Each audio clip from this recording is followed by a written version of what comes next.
제20대 대통령 선거 예비후보 등록이 오늘부터 시작됐습니다. 야권 주자 중에 1등은요, 바로 윤석열 전 검찰총장이었습니다. 국민이 진짜 주인인 나라를 만들겠다는 말과 함께 말이죠. 같은 날 또 다른 야권의 유력 후보인 최재형 전 감사원장은 대전 현충원을 찾았습니다. 부친의 사무제를 위한 자리였지만 정치 선언에 대한 질문은 빠지지 않았고 오늘은 이런 답변을 내놨습니다. 또 우리 사회 곳곳에 소외되고 어렵고 힘든 분들에게도 따뜻한 빛이 비춰줄 수 있는 그런 나라를 만드는 것이 대한민국을 밝히는 일이라고 생각하고 꼭 앞으로도 그런 길을 향해서 뚜벅뚜벅 걸어나갈 것입니다. 그러면서 이어진 또 다른 발언.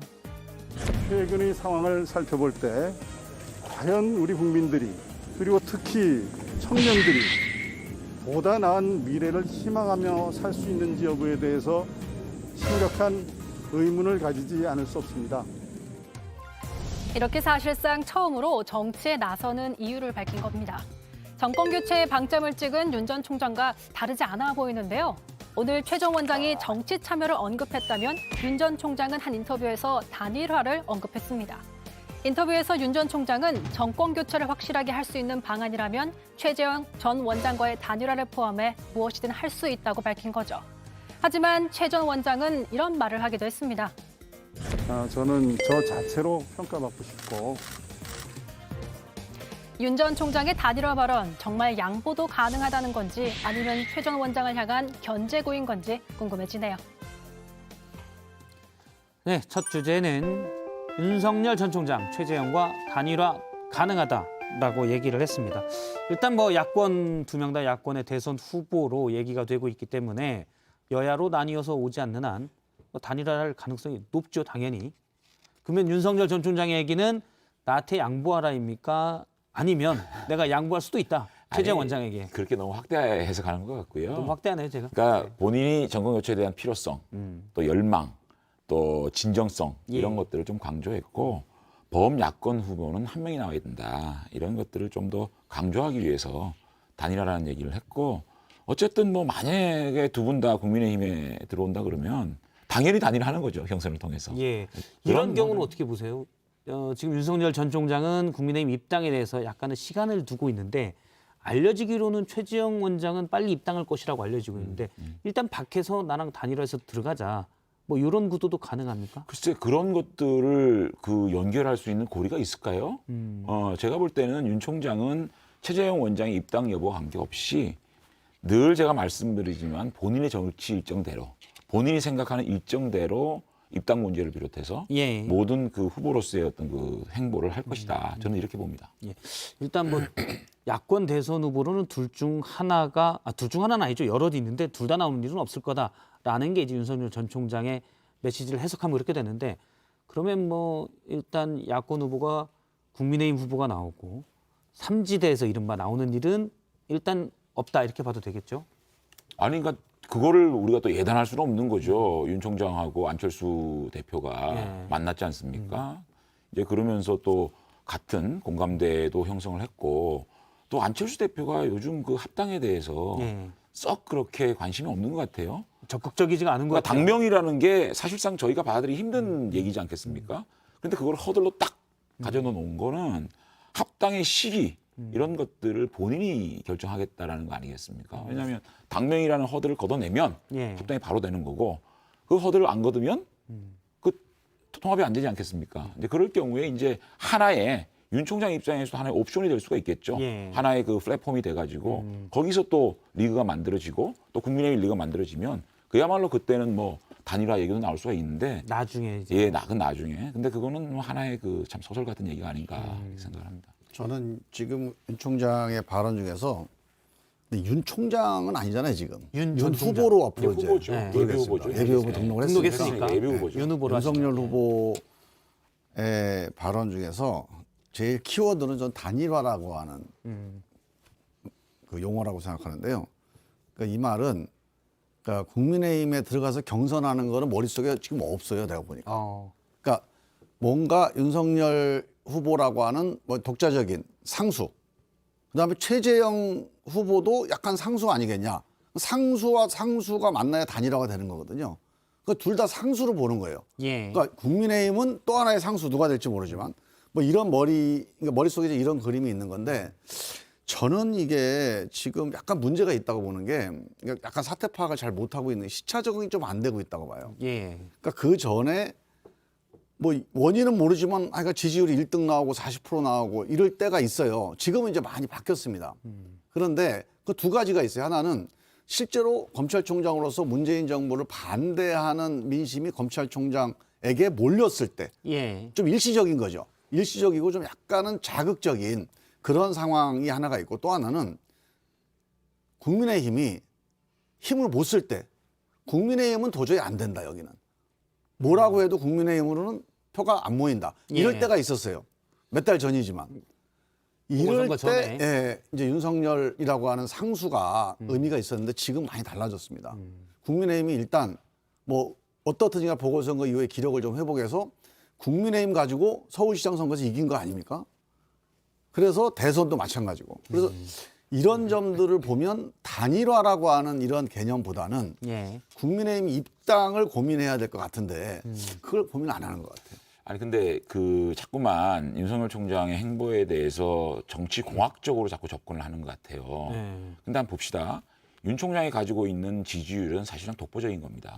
우리 범야권 내에서. 그러니까 이낙연 후보는 민주당 내부에서 이렇게 좀 치고 올라가지 않았습니까? 근데 참 치고 올라가는 후보가 없기 때문에 예. 그 지금 뭐 그 가족 문제라든지 장모 문제라든지 이런 게 계속 화제가 되고 함에도 불구하고 30% 중반대의 견고한 지지율을 유지하고 있지 않습니까? 그렇기 때문에 국민의힘에 들어오는 게 뭐 꺼리낌이 있어서 혹은 국민의힘의 경선에 자신이 없어 이런 건 아니거든요. 그러니까 본인의 정치 일정이 있는 거예요. 본인이 대통령 출마를 선언하고 그 과정에서 다양한 분들의 얘기들, 이를테면 김대중 대통령을 지지했지만 지금 문재인 대통령을 비판하는 분이 계시고 노무현 대통령을 지지했지만 문재인 대통령을 비판하는 분들이 계시거든요. 그런 분들을 자유롭게 만나겠다는 거죠. 예. 그러니까 만약에 우리 국민의힘에 들어올 경우에 그분들을 만나기가 쉽지가 않거든요. 그분들을 만나서 자유롭게 경청을 하고 적당한 시점에 결정을 하겠다는 건데 이른바 그거를 방금 말씀하셨듯이 뭐 국민의힘에 빨리 들어가지 않는 것이 시간을 잘못 선택하고 있다 이런 식으로 얘기를 하는 거는 제가 볼 때는 정치 입문한 지 얼마 되지도 않았는데 조금 더 지켜봐 달라 이렇게 얘기하고 싶어요. 그러니까 저는 그 지금처럼 이렇게 국민의힘 바깥에서 단일화하는 건 좀 불가능하다고 봅니다. 그러니까 지금 이제 장제원 의원은 견고한 지지율이라고 하는데 예. 사실은 견고한 지지율이 아니고 사실 약간 착시가 있는 지지율이거든요. 그게 근거가 지난번에 착시가 뭐 어떤 착시가 있었죠? 그러니까 경기가 시작이 안 된 거예요. 경기 시작되기 전에 여러 가지 함성 소리나 응원 소리하고 경기가 시작돼서 이제 패스도 하고 슈팅도 하고 이랬을 때하고는 달라지는 거예요. 그래서 지금은 윤석열 후보는 이 지지율은 한 번도 이 경기장, 정치라고 하는 경기장, 대선 경선이라는 경기장에서 획득된 지지율이 아닌 거죠. 거기에서 여러 가지 논란과 또 여러 가지 상황들을 돌파하면서 다져져야 그 의미가 있는 건데 그런 점에서 저는 이거는 약간 유보적인 지지율이라고 봐야 옳다. 그래서 저는 그 점을 너무 기대서 윤석열 상수, 국민의힘 상수, 그리고 나랑 단일화 이런 구도로 정치 일정을 짜는 게 좀 약간 무리다. 아니 이미 정치권에 들어온 사람이 정치권에서 얻은 지지율이 아니다라고 얘기하는 게 무슨 근거인지 모르겠어요. 일단 뭐 들어온 지 얼마 안 됐죠. 아니 그러니까 들어온 지 얼마 안 됐는데 이런 지지율을 가지고 축구 있는 거 경기로 아닙니까? 얘기하면 이제 뭐 전반 막 휘슬을 시작해서 나오는 환호성이어서 네. 이건 예를 들어 패스미스 나오고 골미스 나오면 또 바뀔 수도 있다는 그렇죠. 말씀. 아니, 아니 일본 너무너무 지나간 당연한 거예요. 얘기예요. 일본 지나간 거예요, 그거는 지금. 그럼 축구 경기할 때 네. 전반 10분 지나간 그 지지율 가지고 그 어떤 그 힘을 가지고 끝까지 갈 것이다라고 예측하는 거는 불가능하죠. 그거는 이재명 지사 정부하지 마찬가지고 않다는 거예요. 그 이낙연 총리도 마찬가지예요. 예. 윤 총장 똑같은 상황에서 지금 이재명 지사와 윤석열 총장이 가장 유리한 곳에서 지금 스타트를 하는 거예요. 그리고 이 지지율이 정치권에 들어와서 얻은 지지율이 아니다. 그러면 이 국민들이 윤 총장을 정치권에 불러냈고 지금 정치권에서 지금 활동을 하고 있고 예. 하고 있는 상황에서 가장 앞선 지지율을 가지고 있는 거예요. 근데 이 정치권에 이미 들어온 지지율이라고 봐야죠. 그 그거 지지율 두고 얘기는 봐야 이따가 이제 이낙연 전 대표의 지지율 얘기하면서 좀 더 얘기해 보도록 하고요. 일단 오늘 최재형 전 원장이 본격적으로 이제 정치 출마를 좀 선언을 한 셈이거든요. 아버님의 유언까지 얘기하면서 뚜벅뚜벅 길을 가겠다고 했습니다. 그 발언을 잠깐 들어보도록 하겠습니다. 윤 총장님께서 지금 뭐 그 가장 높은 지지율을 받고 계신 분 중에 한 분인데 그분과의 협력 관계는 제가 좀 더 생각해 보고 말씀드려야 될 것 같습니다. 이제 막 출발한 단계에서 말씀드릴 상황은 아닌 것 같고요. 다만 많은 분들이 이제 저를 윤석열 전 총장 대안이다 뭐 이렇게 말씀하시는 분들이 사실은 있어요. 그러나 저는 저 자체로 평가받고 싶고. 예, 일단 뭐 정치 참여를 선언하면서 윤석열 후보와의 단일화에 대한 얘기가 나오자 뭐 지금 뭐 그런 얘기 할 때 아니다. 그리고 본인을 윤 후보의 대안이라고 말하는 분이 있는데 그냥 난 나 자체로 평가받고 싶다 이랬습니다. 근데 입장을 바꿔놓고 생각해봐도 뭐 플랜 B 이런 얘기들이 나오는데 누가 저한테 플랜 B라고 하면 저도 기분 나쁠 것 같아요. 나는 내 인생의 플랜 A지. 내가 뭐 그런 거예요. 최재형 원장은 이제 그럴 만도 한 게 시작 자체가 예. 플랜 B로 시작된 게 아닙니다. 그러니까 이제 최재형 원장은 윤석열은 대안이 아니다는 데서 시작된 거지 혹시 윤석열이 흔들리면은 이 카드를 뽑겠다 이래서 시작된 게 아니에요. 그 주변에 있는 분들이나 아니면 그 최재형 원장과 가까운 분들 또 그분들을 이렇게 좀 그분을 지지하는 분들의 일관된 목소리는 윤석열 갖고 안 된다. 여기서 시작해요. 모든 문제를. 그래서 저는 최재형 원장 머릿속에도 뭐 이유는 여러 가지가 있겠습니다. 그래서 지금 지지율은 앞서 나오지만 이 지지율이라는 게 지난번에 이낙연 대표도 예. 50%까지 갔어요. 지지율이. 이제 사면 얘기 나오기 전에요. 그리고 지금도 이재명, 이낙연 지지율이 또 휘청하잖아요. 실제로 경선 들어가서 누가 대통령감이냐 이 기준으로 국민들이 보기 시작했을 때 지지율이 바뀌는 거지. 예. 지금까지는 여러 가지 이유로 약간은 이제 유보적인 지지율이거든요. 그럼 제가 민주당 입장에서 김종민 의원님이 이제 전 수석 최고위원이셨으니까 민주당 입장에서 국민의힘, 그러니까 야권 대선 후보로 윤석열 후보가 낫습니까? 최재형 감사원장이 낫습니까? 누가 더 셉니까? 아니 질문을 거기다가 했는데 왜 나한테 물어요? 누구랑 하는 게 더 좋습니까? 이건 뭐 여러 가지 판단 기준이 있을 수 있어요. 이 사람이 더 쉽겠다도 있을 수가 있겠고 저는 근데 우리가 지더라도 이 사람이 낫겠다가 있을 수도 있고. 두 그런 사람 생각 하겠어요? 두 사람 개인의 경쟁력 가지고 볼 문제는 아니고요. 네. 상황인데 저는 이제 그냥 일반적으로 개인 경쟁력만 놓고 보면 만약에 최재형 원장이 윤석열 정도의 지지율을 얻는다. 그러면 그게 강적일 거라고 봐요. 근데 지금 윤석열 후보가 지금 정도 지지율 이거는 우리 당 입장에서 보면 별로 어려운 상대는 아닙니다. 근데 만약에 최재형 원장이 지금 5%도 안 나오잖아요. 예. 그러니까 뭐 이 양반도 제가 보면 쉽지는 않다고 보는데 만약에 이 양반이 갑자기 30 몇 프로 예. 이렇게 지지율을 얻는다.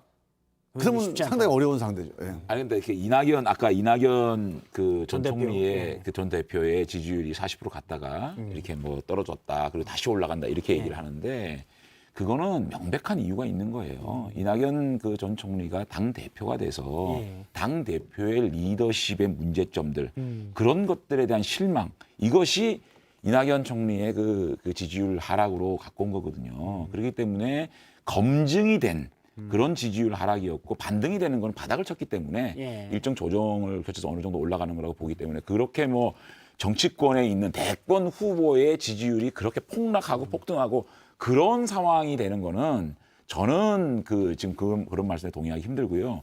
최재형 원장이 하시는 말씀은 사실은 그렇잖아요. 정치 시작도 안 했는데 늘 뭐 대체제다, 뭐 플랜 B다 이렇게 얘기하면 굉장히 언짢을 거 아닙니까? 기분 나쁘죠. 그러니까요. 집에 가시면서 이 사람들이 나를 어떻게 보고 막 이렇게 할 수도 있고. 그렇기 때문에 오늘도 자신 나름대로 어떤 이유가 있다. 그리고 윤 총장과의 차별화된 그런 경쟁력이 있다라는 것을 이제 강조하면서 그런 것들 앞으로 보여주겠다. 이런 얘기 아니겠습니까? 한번 생각을 해보세요.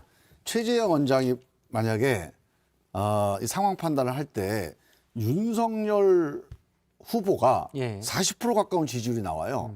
근데 이 사람이 그런데 자기가 보기에도 사람이 자격이 있어. 그럼 왜 나옵니까? 자기 지지율 2, 3% 나오는데. 못 나가죠. 있네요. 근데 40%가 안 보이는 거예요. 왜 안 보이냐? 이 사람은 사람이 자격이 없는 사람이야. 이런 판단이 저는 있다고 봅니다. 그렇지 않으면 2, 3% 지지율 가지고 붙어보겠다 나오는 것 자체는 저는 안 맞다고 보거든요. 그러니까 최재형 원장이 지금 김종민 의원이 하는 말 이게 듣기 싫어서 그 얘기를 한 거예요. 나는 대체제가 아니다. 예. 그러니까 윤 총장이 지지율이 별로 안 올라가기 때문에 내가 할 수 있다 이게 아니고요. 최재형 원장은 최재형 원장대로의 생각이 있을 겁니다. 그러면 민주당에서 박용진 의원은 왜 나오고 정세현 총리는 왜 나옵니까? 다 자신의 뜻을 국민 앞에 펼쳐서 평가받고 싶은 그런 마음이 아니겠습니까? 그렇기 때문에 뭐 윤 총장이 지지율이 40%까지 못 갔다. 그렇기 때문에 내가 될 수 있다. 그래서 내가 아니, 나온다. 그건 아닌데, 이런 내 좀 말을 오해한 얄팍한 건데. 생각을 가진 그건 대선 후보가 아니에요. 누가 있겠냐고요. 내 말을 완전히 곡해한 건데 지지율이 40%안 가서가 아니고 30%든 40%든 그렇게 지금 우리 장 의원님 말씀대로 견고한 지지율을 가지고 있는데 지지율도 없는 사람이 왜 나왔겠느냐. 박용진, 뭐 김두관 이거 다릅니다. 이분들은 정치를 하던 사람이에요. 지지율이 있던 없던 한번 도전해 보는 건데 이분은 감사원장 헌법기관 이런 막중한 부담과 스트레스를 안고 던진 거예요. 그 이유는 만약에 윤석열 후보가 저 사람이 괜찮은 사람이다 생각했으면 절대 안 나왔습니다. 제가. 아니 그러니까 윤 총장에 대해서 그러니까 윤 총장만 윤 전 총장을 믿지 못해서 윤 후보를 믿지 못해서 아 저 사람 안 되고 내가 해야 된다라는 아니 말씀이셨다는 거죠. 최재형 원장이 정권 교체를 가지고 얘기하는 사람이 예. 윤 총장을 중앙에 놓고 자, 이 사람이 될까 안 될까? 안 될 것 같아. 내가 나가야지. 그렇게 얘기하는 거는 정말 최재형 원장을 비하하는 발언입니다. 그거는 일단 김종민 뭐 의원님 그건 확실한 아니고요. 저거기 때문에 예전부터 소명 의식이 좀 있었다. 그럼요. 자기는 그런 게 또 말씀을 자기 하더라고요. 나름대로의 그 어떤 차별화된 메시지를 자기가 준비해서 얘기하겠다는 거 아닙니까? 헌법에 보장된 헌법에서 부여한 예. 그런 책임을 지금 떨치고 나오는 거예요. 이거 보통 일이 아닙니다. 그래서 그냥 평소에 뭐 소명의식 정도로 설명할 수는 없는 거고 예. 지금 아니, 잠깐만요. 저쪽 당의 후보가 윤석열인데 윤석열은 안 된다. 아니 이 생각 그러니까 아니면 지금 최재형 안 원장을 나와요. 막 제가 비하하고 싶어서 이런 말 하는 건데요. 아니, 비하가 아니죠. 자, 예를 들어서 예. 코로나 백신을 우리가 맞으면 어느 정도의 부작용이 있잖아요. 그 부작용보다는 이익이 훨씬 크기 때문에 코로나 백신 맞는 거 아니겠습니까? 최재형 원장이 생각할 부작용이 때는 있는 일들이 있죠. 예. 그러한 감사원장을 그만두고 나오는 것이 굉장히 좀 국민들 앞에 비난의 소지가 있지만 다른 파트에서 내가 나와서 대한민국을 좀 더 반듯한 나라를 만들 수 있다라고 확신이 들면 본인도 할 수 있는 거 아니겠어요? 그걸 윤석열 후보가 국민, 있는데 왜 아니 나와? 국민들이 평가를 받으면 되는 거예요. 그렇기 때문에 윤 총장을 중간에 놓고 이 사람 안 될 것 같아. 내가 할 거야. 아니, 그 이렇게 사람이 얘기하는 거는요. 일단 저는 뭐 참 정말 맞지 않는다고. 제가 하는 가운데서 두 분의 동의가 안 썰전을 된다는 듣고 있는데 제가 좀 귀가 얇아서 그런지 김종민 의원님 말씀을 들으면 그게 맞네라는 생각이 들고 또 장지원님 말씀을 들으면 그게 또 맞네라는 아니, 생각이 적어도요. 듭니다. 시청자분들이 좀 판단을 하실 것 같고요. 제가 유튜브에 올라온 글들을 좀 소개해드리겠습니다. 단일화 문제에 대해서 유땡땡 아이디님은 이땡땡 아이디님 윤 전 총장으로 단일화해서 대선을 치러야 된다라고 얘기를 하셨고 그다음에 사땡땡님께서는 윤 전 총장이 검사 경험 외에 국정에 대해 아는 게 뭐가 있나? 라고 따지시기도 했습니다. 뭐 여러 가지 의견들이 좀 있는 것 같습니다. 요거 하나만 짧게 여쭤볼게요. 그 국민의힘 내부에서 우리는 최재형 원장 쪽이다. 막 돕고 있는 의원들이 좀 분위기가 많이 있습니까? 아니요. 지금 뭐 제가 지금 감지되고 있는 부분은 없고요. 그렇게 뭐 현 정치권과 예. 이렇게 교감을 활발하게 하고 있는 거지는 않습니다. 김영우 전 의원이 이제 좀 얘기를 그건 저도 한다고. 몰랐습니다. 김용호 선배하고는 아주 친한데 예. 최근에 이제 그 불출마한 이후에 제가 좀 연락을 좀 못했는데 저도 오늘 보고 올렸습니다. 예, 알겠습니다. 뭐 어쨌든 좀 지지율 올라가면 국민의힘에서도 많이 돕자고 하는 의원들이 생기겠죠. 여기 보면 그 댓글에 네. 검사를 평생 한 사람이 어떻게 정치하냐 이런 얘기가 있잖아요. 네. 윤석열 후보가 국민이 주인의 나라를 만들겠다 이렇게 얘기를 해요. 근데 이게 약간 공허하게 들려요. 왜냐하면 윤석열 후보는 지난 2년 동안 정말 검찰이 주인인 나라를 만들어 온 사람이에요.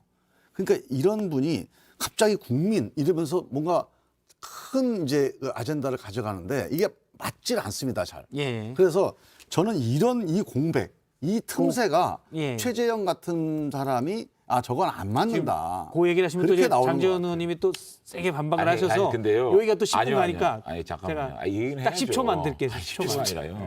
12초. 자꾸만 윤 총장이 무슨 한마디 하면 그거를 폄훼하고 싶고 깎아내리고 싶고 공허하게 들린다 얘기하고 싶지만요. 윤 총장이 오늘 국민이 진짜 주인인 나라를 만들겠다라는 얘기는요.